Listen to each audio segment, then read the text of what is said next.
let's talk about shadow work and why it's important and how to do it. Okay, I just did a bunch of shadow work, and if you don't know me, hi, I'm Karamia, and I am the daughter of Hecate, daughter and devotee, and Mother Hecate, or Lady Hecate, is the goddess of crossroads, shadows, keys. She is the night goddess, okay? And so shadow work is one of her things that a lot of people work with her on, because she will help you to see the aspects of you that you need to work on, those shadow aspects of you that need to be dealt with. And the reason why shadow work is so important is because it helps you to remove things from your subconscious that may be blocking you in your manifestations or in your magical practice. I just made a video on TikTok about identity and about self-concept, and I think that it's one of the most important things when you're manifesting is your self-concept, okay? Because what you are, or who you are, is what manifests into your reality, okay? So when you are manifesting, if you are trying to manifest, for example, let's say you're trying to manifest a specific person, okay? And your identity has always been like, I'm not good enough, I don't deserve love, like, who am I to deserve love? I could never, be with someone, who actually truly loves me, blah, blah, blah. You are going to manifest a partner, whether you're manifesting like a specific partner or just like any kind of partner. You're going to manifest someone that meets those expectations. And I know this from personal experience because I manifested my ex of 4 years when I was 14, and I scripted him. I actually made a video about scripting on here yesterday, and talked about how to do that, if you want to go check it out.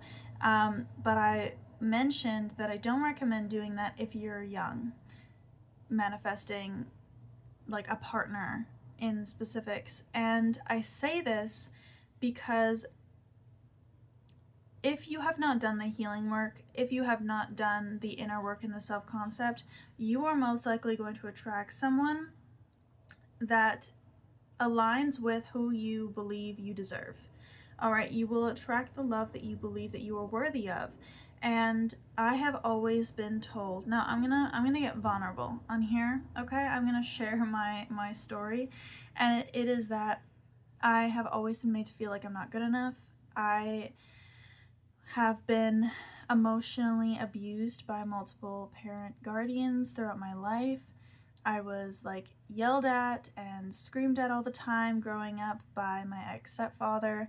I was bullied relentlessly all throughout school, always told that I was not good enough. And so I tried to fit in, and I tried to, I always just felt like I wasn't good enough. And I felt like the love that I received had to be earned. And I had to like work hard to earn love, pretty much. And I wasn't just worthy of it on my own. I also, grew up hyper independently because I had to figure out everything on my own.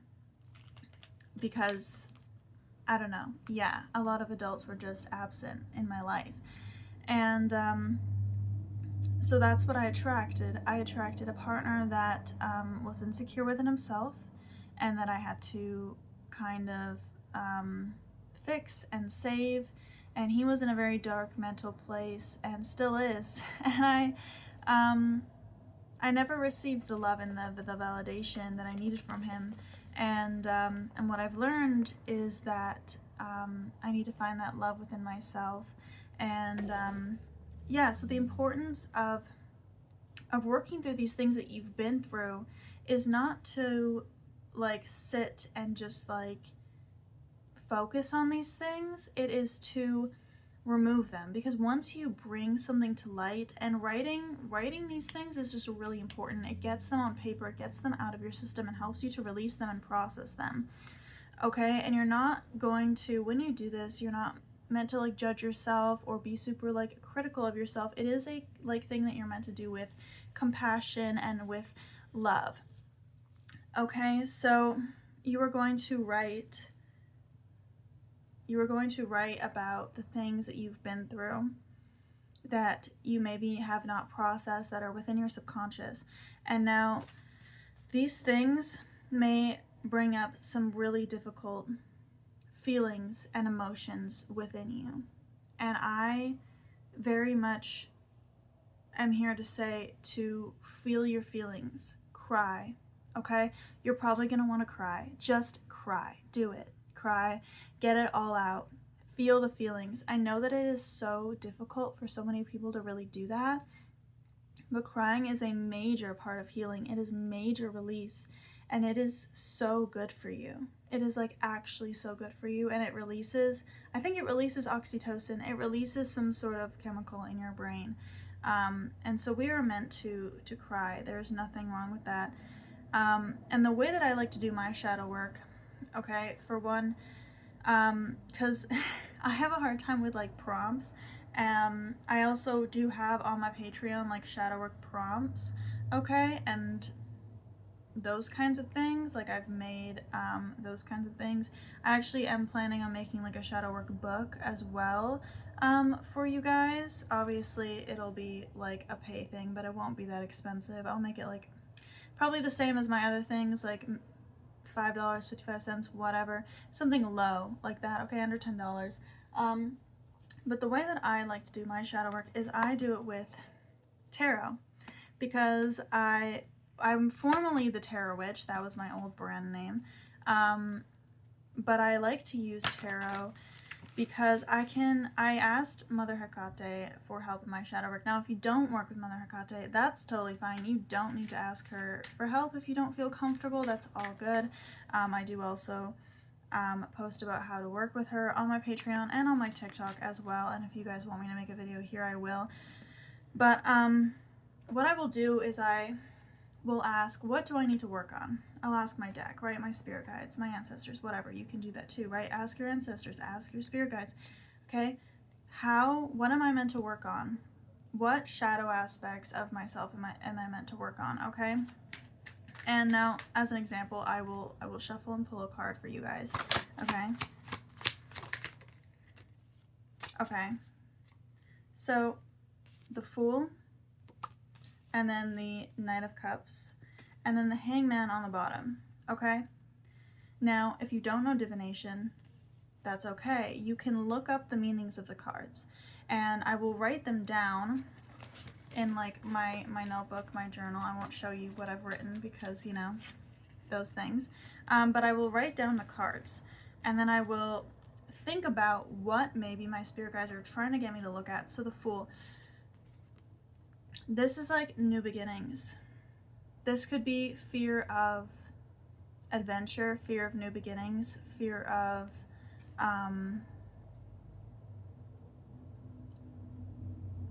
change even.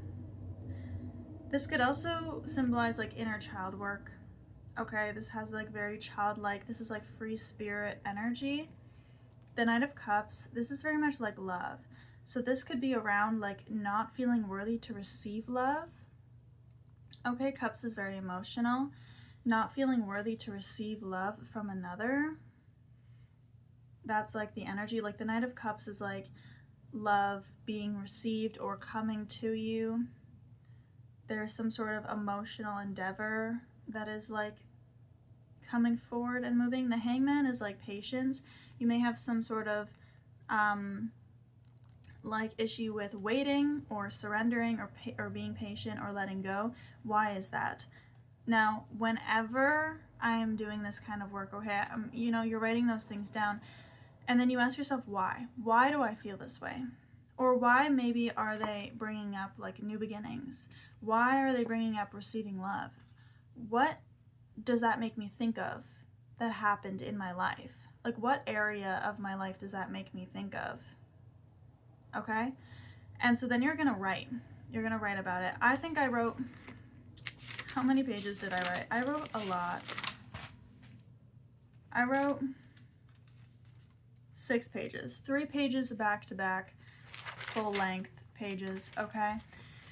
And I didn't hold back. Anything that I thought, anything that I was feeling, I wrote down. And as you write, things just naturally start to come.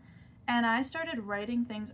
Whenever I do shadow work, I will automatically start writing things that I didn't even know that I felt. There was like one moment where I wrote down,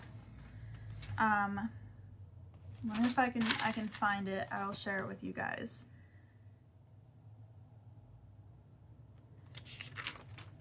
It I almost could feel that it was it was something that I had unlocked in my subconscious mind, because I'm like, whoa, I didn't even know that I felt that way.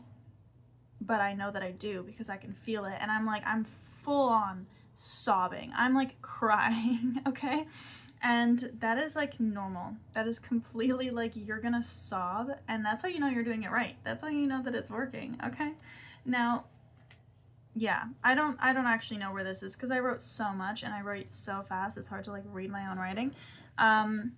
But yeah, you go into your subconscious mind, and once you realize these things, you're able to then release them. They automatically get released. You don't even have to do anything afterwards. You just automatically release those things. And that's why talking about your feelings is so important as well. And so if you don't have people to talk to, it's especially good. I take this as almost self-therapy. I used to go to counseling, but I don't anymore. But even when I was still doing this. And it's been a while since I've done shadow work. And it's a very interesting topic on social media, on TikTok. I find that people, there are some witches that say that, it's not necessary. You don't have to, do the healing work to manifest. And you don't. You don't have to do this work to manifest. But I find it helpful. I find it helpful because I struggle with overthinking, okay? I'm ADHD. And I've been through a lot.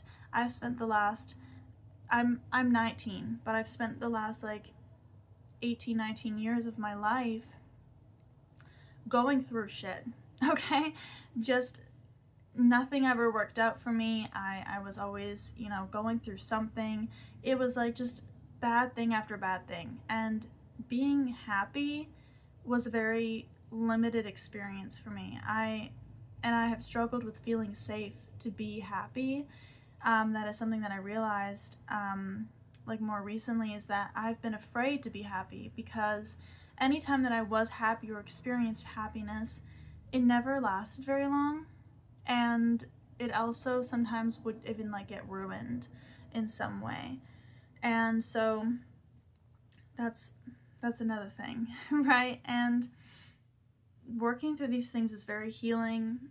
I feel it's also a form of self-love, and it just allows you to move forward more easily. And when you're trying to attract things and manifest big things into your life, and you have a lot of contradictory beliefs within your system that are no, this isn't true, but you're trying to be yes, it is true. It can be very hard, and it can be very draining.